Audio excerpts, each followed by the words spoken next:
Hello and welcome to Dear Hank and John. Or as I prefer to think of it, Dear John and Hank. It's a comedy podcast where me and my brother John, we talk about death, we answer your questions, give you dubious advice, and bring you all the week's news from both Mars and AFC Wimbledon. John, how you doing? Well, I'm doing all right. I just learned that Merle Haggard died, Hank. As we're recording this, I just found out on Twitter about the death of the great country music legend Merle Haggard. Merle Haggard, who performed one of my all-time favorite country songs, Mama Tried. Whether you know it or not, Hank, you've heard that song. Do you know when? Yeah, it was at your wedding. It was at my wedding. It was my first dance with my mother after my wedding was Mama Tried. In fact, Hank, if you don't mind, if I could just jump right into the poem for today. It's just the chorus of Mama Tried, which is a 2-minute long song, and this is its brilliant chorus. I turned 21 in prison, doing life without parole. No one could steer me right, but Mama tried. Mama tried. Mama tried to raise me better, but her pleading I denied. That leaves only me to blame, 'cause Mama tried. Mama Tried, the great Merle Haggard song. Just a beautiful, beautiful song, and a wonderful song to dance with your mother to at your wedding. That's wonderful, John.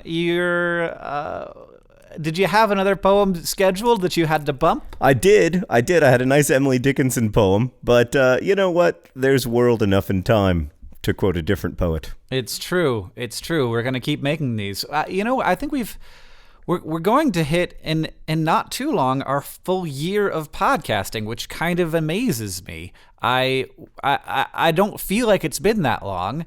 And I think that would be a great time to retire, to announce our unexpected retirement from podding. Well, you've ruined it if it was going to be unexpected, because we're 10 days early. But that's a great point. But I don't think we're going to do that. I really like doing this. I really like that we have people listening to us be idiots. And thank you all for listening. And it's such a wonderful part of my week because I get to talk to my brother for a full hour. And we probably otherwise wouldn't be having these fun conversations. No, it's true. And I also really love it. This is one of the highlights of my week, talking to you, hearing from listeners. And it's such a supportive listening community. A lot of times on the internet these days, it feels like, things are just so, I don't know. A lot of times, frankly, my life on the internet isn't as fun and carefree as it used to be, partly because, just my public profile has changed a lot in the last few years, and this place remains a place that's very fun and supportive, and where we can experiment and make mistakes, and we have lovely people to point out our mistakes without being cruel about it. Yeah, for example, all of the people who pointed out that in our last podcast we discussed parsley as if it was flavorless. Parsley has a lot of defenders. Yes, Hank, we were totally wrong about parsley being flavorless. Yeah. Mea culpa, parsley fans. I apologize for insulting what is your favorite set of leaves. Yeah, in fact, we didn't just get parsley wrong, Hank. We got a bunch of things wrong. Oh, yeah? Are we going to start off the podcast with corrections? Yeah, we're just going to... If I could just make one more correction before we get to some listener questions. Somebody pointed out that I said that Boris Johnson is like the Donald Trump of England. In fact, this is only true insofar as they physically resemble each other. Boris Johnson is nothing like Donald Trump, and I want to be very clear about that, lest defenders of Boris Johnson, and they are many, think that they are also defenders of Donald Trump, or indeed defenders of Donald Trump think that they also have to defend Boris Johnson, who at least pays lip service to the idea of a national health service. Yes. Right. I know nothing about Boris Johnson, and so have nothing to add. My main feeling about Boris Johnson is that I wish that he would say yes to the AFC Wimbledon stadium. I actually have no second thought about his work. My only problem with him is that this one local zoning issue, and thus I'm going to compare him to Donald Trump. It's not a local zoning issue, Hank. It is an issue of great import to the future of our civilization, because I would argue that this whole time, what we've been doing is trying to create a world in which AFC Wimbledon can go home. Like the whole time. I mean, from 250,000 years ago, from the first humans that happened building structures with the apologize. first tools, what they were thinking is someday we will be able to build a new plow lane. We have a question. It's from Lydia, who asks, Dear Hank and John, please help. For the past week, a particularly fierce bird has been dive-bombing my window and ramming into the glass with its beak. How do I stop this persistent fiend from attacking my house? How should I reinforce my window to prevent potential bird invasion? You know, Hank, in my limited experience with this phenomenon, it's generally a kind of one-time thing, which is that the bird hits the window and then the bird falls dead to the ground. No. This is a different thing. That's when a bird thinks that it's that there is nothing there and it's trying to fly through the window. What is happening in Lydia's case is that your window is slightly reflective or very reflective, depending on how new your house is. And the bird is seeing in that window a potential rival and is defending its territory, and is very upset and stressed out by the fact that this bird is not responding to its defense of its territory. And it will continue to attack your window until the season in which this territoriality is over, and that might be just the breeding season of the spring. It might be through the nesting season. It depends on the species of bird. But if you are having a serious problem with this, the bird's not going to be able to break your window. But if the bird is injuring itself, which they will do, or if it's keeping you up at night, you can hang like just some tarp or like painter's tarp that you can get at the hardware store over your window temporarily, so that it does no longer is afraid of itself, which is what's happening. I've had this happen to me before several times. Robins in particular do this. It's funny. I'm laughing like birds are so stupid, but of course, like I am also afraid of myself.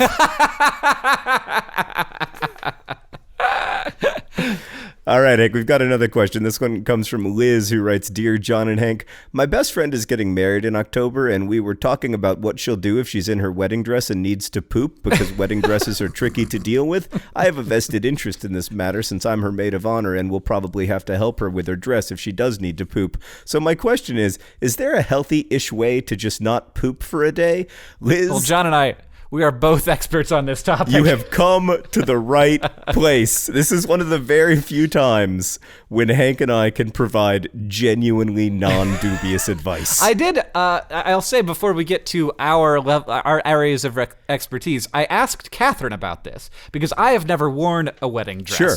And I was like, how much of a problem would this be? And Catherine had some very specific answers. She said, if you're wearing Spanx, that you should be concerned only if you're wearing the kind that like go up around your shoulders, because there's like full body Spanx. So you do want to be careful if you're wearing full body Spanx, because that then you have to take everything off in order to poop. But otherwise, you can just lift up the dress and bundle it around your front and hold it in front of you. Yeah, I can picture that. And sit down and poop like a normal. And you can get help. You can get help before you go into the bathroom, getting sort of all of the undergarments in order, so that no one has to be in the bathroom with you. But I do agree that it would be best if you didn't have to poop. So, John. So here's what I would advise. I would advise the morning of your nuptials, really, even if you're not wearing a wedding dress, just to make it a little less stressful, just to take away one variable, I would advise taking one capsule of Imodium AD. Just one. Yes. One should do. Don't overdo it. Nope. Don't overdo it. You may be slightly inconveniencing your future self, but I think it's great to take a day off or half a day off from pooping on your wedding day. I think that's advisable. I do this during VidCon, by the way, and in several other circumstances when you just don't want to, you just don't want to. So yes, it is a healthy-ish way to slow down your bowels. And that's what it's for. Yeah. Now, of course, you don't want to be taking lots and lots and lots of Imodium lots and lots of times, or you can get something called toxic megacolon. Yeah, toxic megacolon is a real thing. It's a real word. It is very dangerous. It's a bad way to die. And it sounds quite fun, but it's not. Toxic megacolon. It sounds fun, but surprisingly enough, it's not. It sounds like a really good hard rock band, but it turns out to be an occasionally fatal, terrible disease. So don't overdo it. But yeah, that would be my one piece of advice. We have another question, Hank. This one is from Harrison, who asks, "Dear John and Hank, do you consider yourselves to be Renaissance men?" I don't want to badmouth Harrison in this circumstance, but that is one of the questions I deleted and was like, we'll skip that one. Because No, you know the reason I wanted to answer it? Okay, yeah. When we did the very controversial Crash Course World History episode on the Renaissance, I Googled... there's this guy, How Jay Say, and he says every word in the English language. He's very helpful for a pronunciation guide. And so I looked on How Jay Say, how you pronounce Renaissance, and he says Renaissance or Renaissance. And ever since then, whenever I hear the word Renaissance, I insist on saying, Renaissance is also an acceptable pronunciation. So just the other day, Sarah and I were doing the crossword, and she was like, "Do you know a Renaissance painter?" And I said, "Do you mean a Renaissance painter? Because I don't really answer to Renaissance anymore." Oh my God. Sarah asked you if you knew any Renaissance painters because she couldn't come up with any, or because she wondered if you did? She mostly studies contemporary art history. I will remind you. Right. She's not an expert in the Renaissance. I will say, Harrison, the reason I didn't want to answer this question is because I didn't think there was any way of me getting out of it without sounding like a douche. And yet John has just gone and embraced it, just hugged right onto that. Went in a totally different direction from where I would have gone, but also still sounded like a douche. Yeah, my answer is that I do not consider myself a Renaissance man, but I do strongly consider myself a Renaissance man.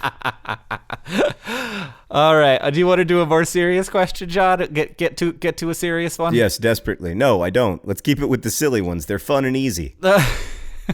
Okay, well, let's do a more serious one. This one's from Patrick, who asks, "Dear Hank and John, I'm having trouble in my personal life and require a good source of dubious advice. Back in January, my girlfriend walked out on her job for various emotional reasons. Since then, she's moved into my apartment with me, and while that's fine and dandy, I work a minimum wage job, and it's hard to make ends meet all by myself. While my girlfriend is looking for a job, I just don't know if she gets how stressed I am about the situation.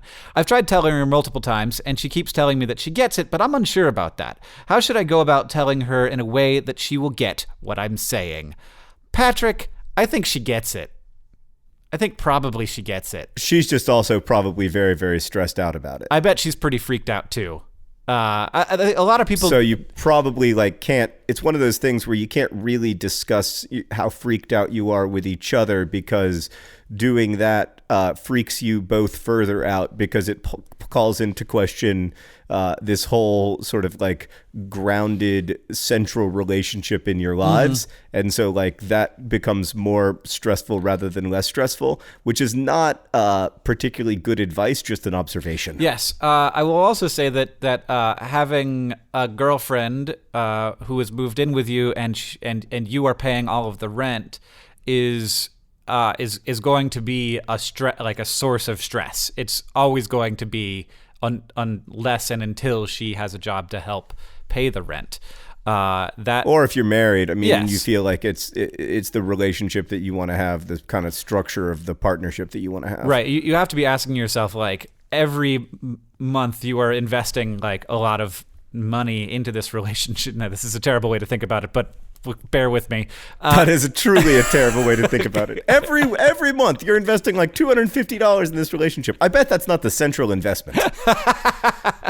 But it's something to consider, and to know that's that's a psychological thing in your own mind, and that you say it's fine and dandy.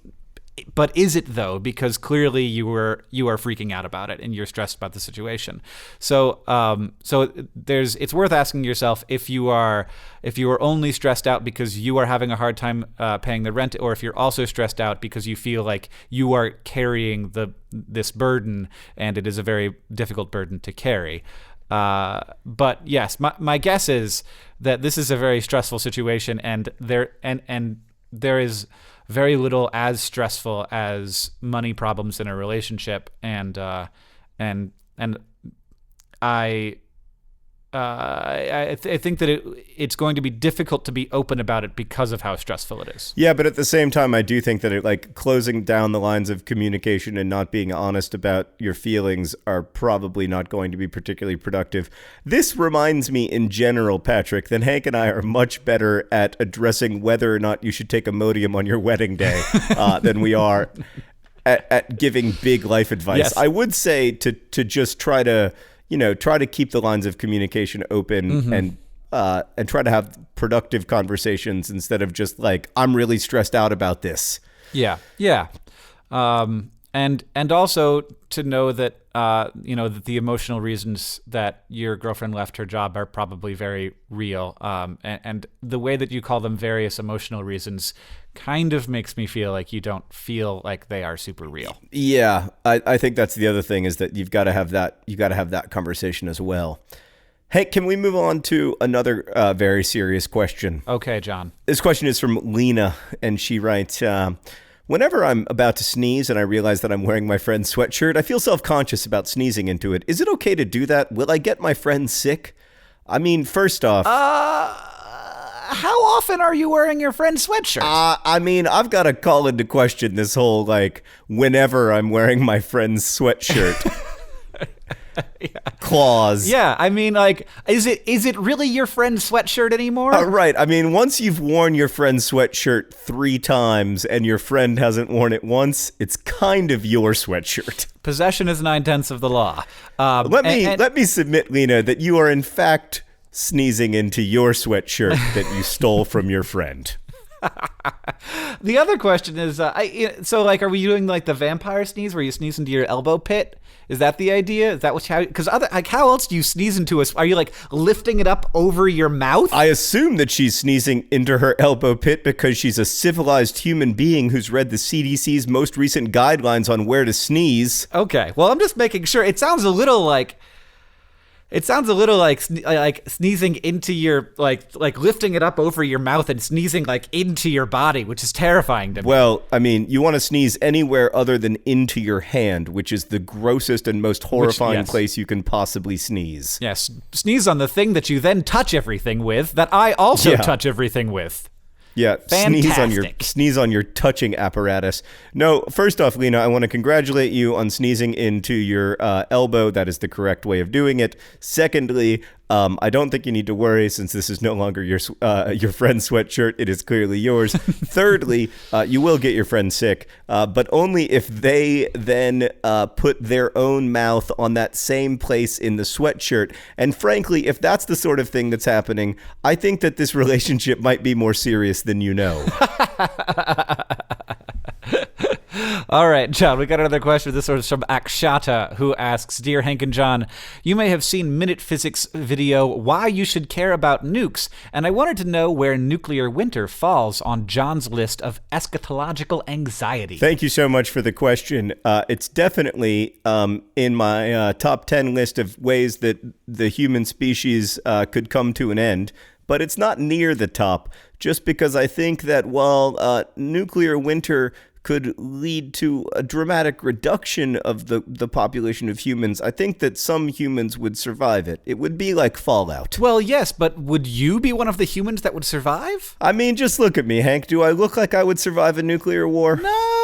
No, of course not. Definitely in any not. apocalyptic scenario, Hank, I am going to be in the first 5% of people who die. Like, if there's some, like a 1919 style Spanish flu, I'm going to be like patient 7.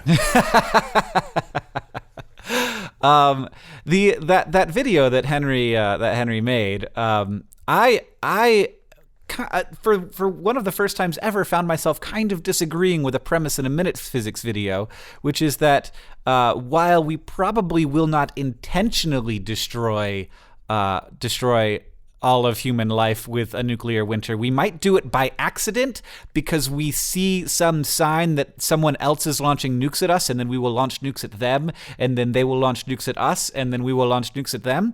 And that just, I don't know. I guess I have a little bit more faith in humanity than that. I don't know that I have much more faith in humanity than that. I mean, the issue, I think I think the issue is that if a war that uses nuclear weapons begins, and I will remind you that we are less than one human lifetime into the age of nuclear weapons, that war will likely involve a lot of radioactive fallout. Even if it is relatively brief, I think that it would be pretty catastrophic. I don't think that we would be likely to reply to an incoming barrage of 20 nuclear warheads with an outgoing barrage of 200. And I think that's the only way that you really have a sudden apocalyptic event. I don't think that's likely. Oh, we could definitely do that. If we got hit with 20 nukes, we could definitely shoot out 200. Well, we could. I just don't think we would, is what I'm saying. Right. You're saying that it's... So an interesting. So I want to make sure that all your eschatological anxiety is in order here. So Sure. Interestingly, the fallout isn't necessarily the dangerous part. It's what happens when a large city burns. It's not just the initial explosion; it's also all of the fuel that will burn in the city and then create, and in all of the cities that. If we are doing a nuclear attack on cities, that's the problem. If we're doing a nuclear attack on like military installations and on areas where there might be nuclear silos, like that's a different thing. But if we're doing them on cities, first big problem, cities are burning. Second, you create this massive amount of dust that goes into the atmosphere, and even in a relatively small scale attack. Where lots of cities are burning, you see, like sort of a 3-year decrease in the temperature of the Earth of like 20 or 30 degrees, which basically means no more food in a lot of places. So that's the concern is not the radiation; it's the collapse of agriculture. Okay. And that's something that, by the way, also could happen with a supervolcano relatively easily. I was just reading an article about how most of the mass extinctions that we have on record were caused by supervolcanoes, and in a way, supervolcanoes are somewhat similar to nuclear winter in the way that they operate. And I just want to say that one of the potential side effects of these large stormy events that have lots of heat on the ground and lots of dust being thrown up in the air is a thing called a hypercane, and I dislike the word hypercane, and I want to make a SciShow about it. Yeah, I mean, after hearing all of that, I think that I'm going to move nuclear winter to the bottom of the top 5 of my eschatological anxieties instead of the bottom of the top 10. So congratulations, Minute Physics. You've done it. Also, Akshanta, you've done it as well. I have moved nuclear winter up to 5th in my apocalyptic anxieties. That reminds me, today's podcast is brought to you by Nuclear Winter. Nuclear Winter, one of the ways that we could ensure this podcast doesn't reach its 1-year anniversary. This podcast is also brought to you by Toxic Megacolon. You thought that it was a really dope band name. It turns out it is a serious disease that you need to be careful with, so don't take too much Imodium. And also today's podcast is brought to you by the Renaissance. The Renaissance, the only proper way to pronounce the Renaissance. And finally, this podcast is brought to you by Lena's Friends Sweatshirt. Lena's Friends Sweatshirt. Actually Lena's sweatshirt. I'm so excited for Lena. She just got a sweatshirt. Like this whole time she thought that it was her friend's sweatshirt, but now we've given her permission to just accept that it's hers now. All right, Hank, we've got another question. This one comes from Julia, who writes, Dear John and Hank, almost every time I leave the house with my mother, she makes a comment about the sky. Like, it didn't used to be like this. Everyone needs to wake up. The man is trying to control us, or the weather. She's kind of obsessed with the man. She is, in general, a smart human, but every time she opens up her mouth and uses the word geoengineering or chemtrails or cloud seeding, I want to roll my eyes so hard. When I Google geothermal engineering and chemtrails, I can't find any legit scientific evidence or studies on it, so I thought, hey, I bet John could pretend to know the answer, and then Hank could step in and astound us with the science-y knowledge on this subject. So here I am asking if there is any relevance at all to my mother's claims. Should I be joining my mom in her annoyed rants about the man, or should I just let her spew off her nonsense while I ignore from the passenger side? I'm very sorry this question doesn't involve death. I mean, unless geoengineering is real and the man is trying to kill us all with his chemtrail experiments. Sincerely, longtime fan and creator and gifter of the 2011 Swindon Town Swoodly Poopers FA Cup Champions Trophy Plate. By the way, Julia, thank you very much for that. It remains one of my all-time favorite gifts. That's pretty great. Hank, I'm not even going to pretend to know the answer to this because I don't even know what chemtrails and geothermal engineering are. Well, several times you said geothermal engineering when you meant geoengineering. Geothermal engineering is probably the process of building a power plant based on geothermal energy, which is not what we're talking about. Geoengineering. Okay, what's geoengineering? Would be the process of attempting to engineer the processes of the planet, to control them, to control the weather. It's something that people talk about when, we're like, okay, so the globe is warming. How do we, can we dial that back? Because even if we go 2 degrees up, in the short term, in 100 years, that's going to be bad. But in 1,000 years, it's going to be terrible. So how do we we have unintentionally controlled the climate. How do we intentionally control it to maybe make it stable again? And that's a legitimate area of current sort of scientific thought. And there are even some times when we are thinking about actually doing things that would affect the climate. So whether that's cloud seeding or to reflect sunlight back into the sky or into space, or various other projects that have been tried in very sort of small scale experiments to see if they actually have an effect even locally. Or even I think that Russia thought about creating a mirror that would shine light down on Siberia, a mirror in space that would shine light down on Siberia and increase the amount of radiation that area of the world is getting, which would be, also a way of at least local geoengineering. But chemtrails are, if you have never heard of a chemtrail, good. But they are the idea that the contrails that you see in the sky when a plane is going overhead, basically the water vapor being released from the plane and the heat being released from the plane is creating a cloud in the sky. And the idea of a chemtrail is that that's not a cloud. It is in fact some kind of chemical that people are using, the government is using to control us, or to try and change the weather, or to do something, generally something insidious. That's not true at all. And a lot of people have gotten really connected with this idea. There's a lot of really, exciting conspiracy theories. They are conspiracy theories. It's not real. And those are just clouds that planes make. The clouds that planes make could have an effect on the climate just by being clouds, but they are made of water vapor, not of anything dangerous. And that's it. So that's the situation. Geoengineering is an active area of low-level scientific research. Chemtrails do not exist. They are actually just clouds.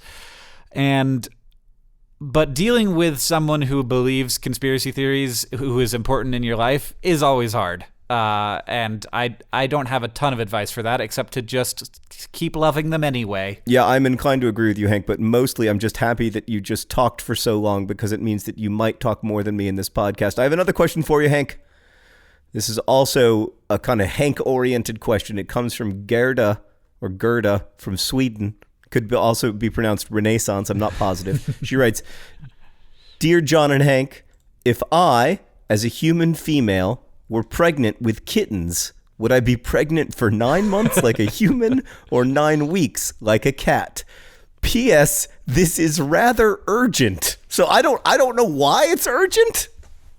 I mean, there's a couple possibilities, one of which is truly alarming. But well, yes, one of the potential reasons. Yes, I'm scared for Gerda. The good news is that it can't be that urgent unless you are 9 weeks pregnant with kittens. yeah, not least because you're about to have some kittens. If you're only 3 weeks pregnant with kittens, then I'm not super concerned. But if you're 9 weeks pregnant with kittens, you do need to go see a doctor now. The situation here is that the pregnancy is determined both by the physiology of the mother and by the child, but you do not want to have any child that is in the womb for longer than it was designed to be in the womb for. So the cats are going to have to come out even if your body isn't ready for them to come out, which is fine because we have all kinds of medical procedures that are, not the best thing to go through in the world, but we have them, and you can get a C-section and have the cats removed, and they will be healthy. Will they be healthy? Yes, I mean yes. They will need. You will need to find a nursemaid, a wet nurse cat mother to take care of them, or that would be the ideal situation. Or you could bottle feed them with cat formula, but I think it's going to be fine. I do have some questions, though. I have a couple of big concerns, Hank. Number one, if I implanted kitten embryos into a human womb, would I actually get cats? You would not. No, you would. Oh, okay, good. I mean, I was freaking out for a second there. just.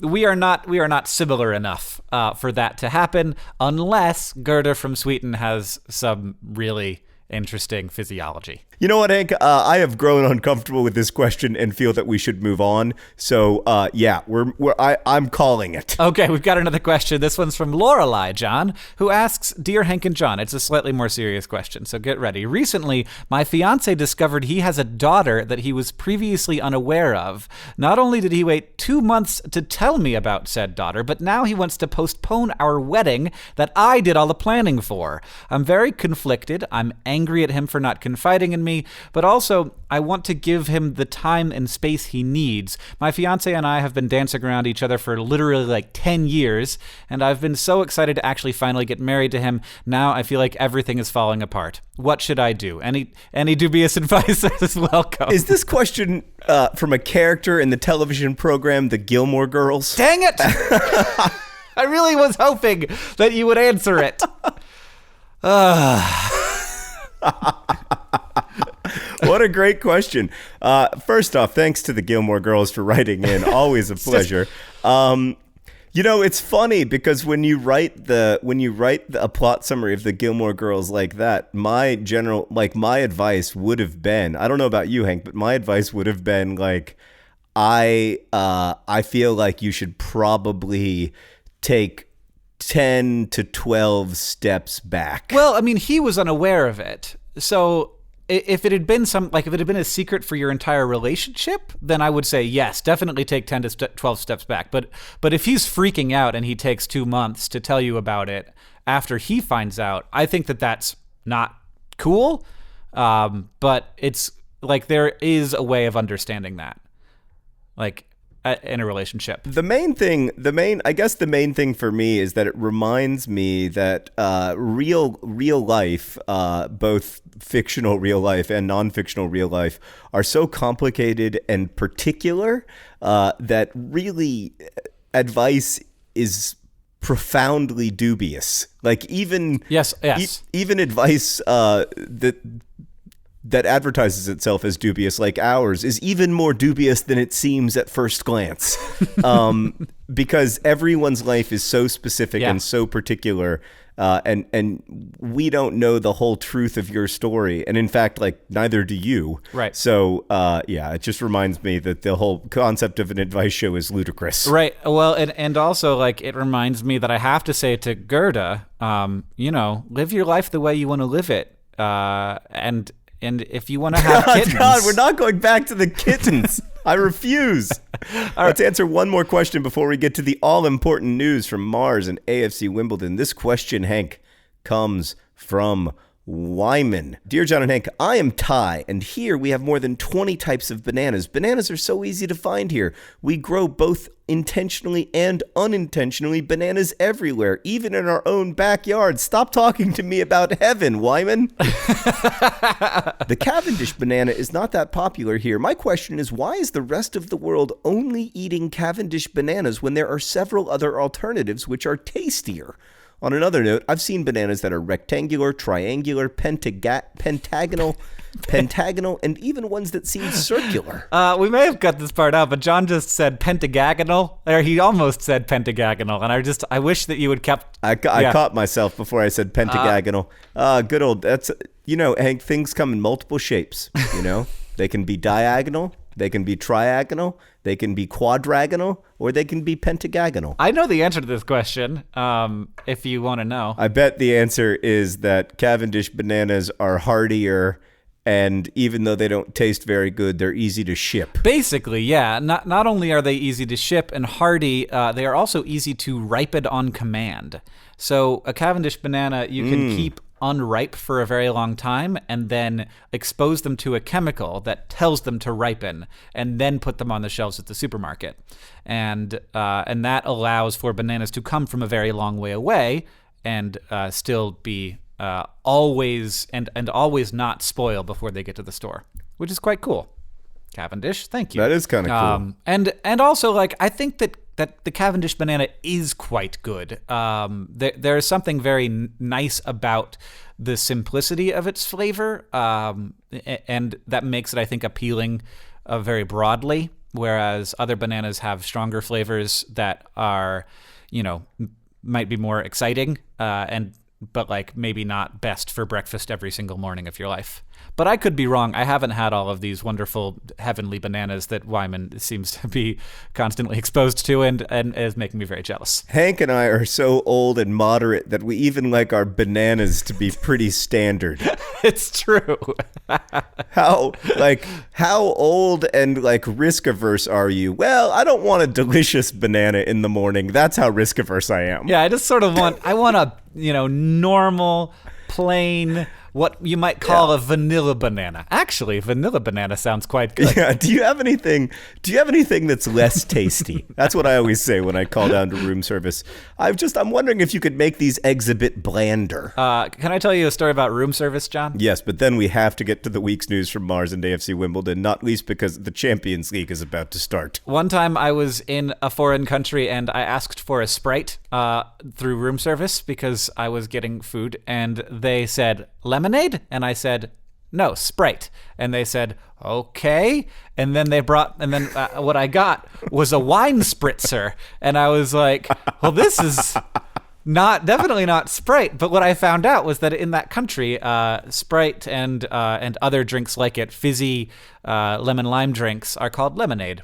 And now I know that. Whereas in America, lemonade always does not have bubbles. That is correct. Lemonade always does not have bubbles. Hank, did anything interesting happen on the cold, dead rock known as Mars this week? Lots of interesting things happened, and it's always so hard to pick just one, by the way.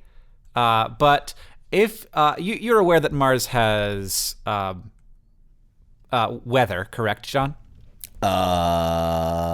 Yes. So Mars has dust storms. It has poles, and it's warmer in the middle and colder at the tops, and all kinds of cool weather things happen on Mars, but they are somewhat more rare than the weather things that happen here on Earth. One of the things that happens are dust devils, and we can see the tracks of these dust devils in the pictures that we take. They're very difficult to see, though, the devils themselves when you're looking from the top, because they're vertical structures. But Opportunity, the rover, was just taking a picture and happened to catch a dust devil as it passed behind it. And so you can go and see NASA's photo of this cute little dust devil and Opportunity's rover tracks reaching off into the distance. And I just think that it's so cool to see things happening on the surface of Mars as they happen. And it's so nice to have several concurrent missions happening at the same time on Mars. And I'm excited for more and more of them to be there, sending us these beautiful photos. Okay, we'll try to put that up on the Patreon.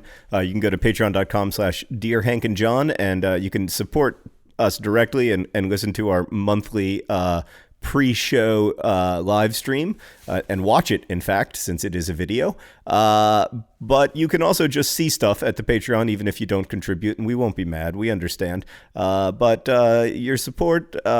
The people who do support us allows us to help defray the costs of Nick and Claudia, who work on the podcast. So thank you. As for the news from AFC Wimbledon, Hank, so you will recall that last week the news was that we were making an AFC Wimbledon movie, which is very exciting. Yes, that's very exciting. However, you will also recall that I kind of buried the fact that AFC Wimbledon season more or less ended with a loss to Hartlepool, leaving them in 10th place in League Two in a game that it was widely believed they had to win. And the reason they had to win that game was because they were almost certainly going to lose away at Wycombe the next week, or Wycombe, or possibly Wycombe.